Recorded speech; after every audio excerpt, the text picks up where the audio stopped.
tam soha.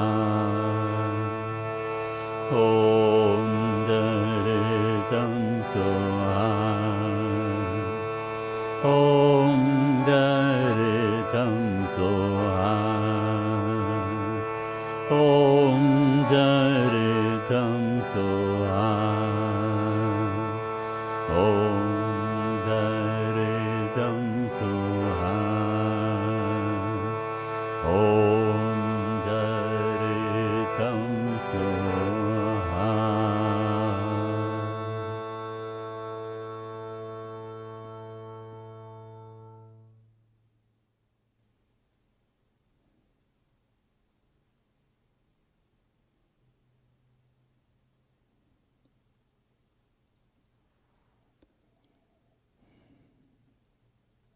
So we end with this prayer that may all our practices truly benefit everyone, and may all beings know complete freedom from suffering.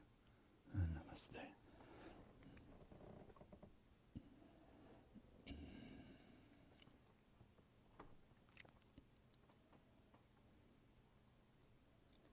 Om Taritam Soha.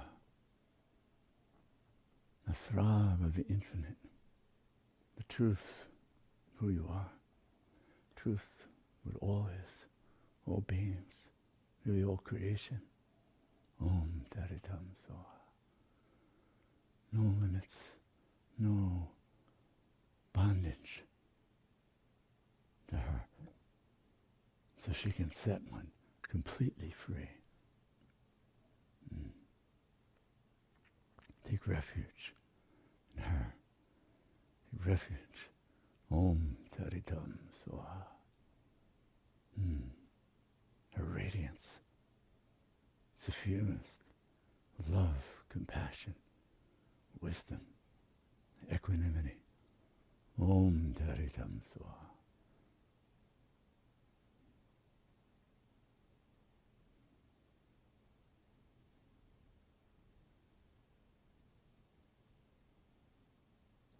When His Eminence Seong Siddha Rinpoche gave me the Red Tower empowerment and the mantra, I asked him if I could give the mantra to everyone. He said, absolutely. Empowered mantra. Om Taritam Soha. That's different than the empowerment practice of the whole Red Tara practice. This is the heart essence. This is Om Taritam Soha. So to go to a Lama who's a great Rinpoche who's empowered to give the Red Tower empowerment, then you could get all of that. But Om Taritam Soha, Om Taritam Soha takes you into her and her boundless power, presence, here and now. Om Taritam Soha.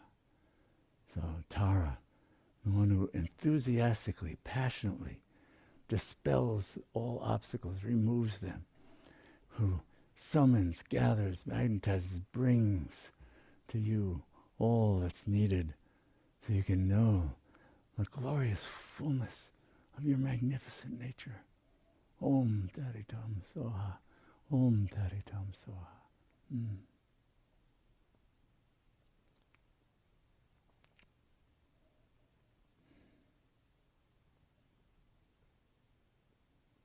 So we're drawing close to the end of tonight's program. I want to thank you for being ones, immersing yourself in practices, going deeper and deeper into the profound truth of who you are. That cuts through the ignorance that gives us the ego mind and all that it creates. It's born of ignorance. What's born of wisdom? Your fullness of being, knowing that, because it's already present. So thank you for doing practices, living it into the world for the benefit of others.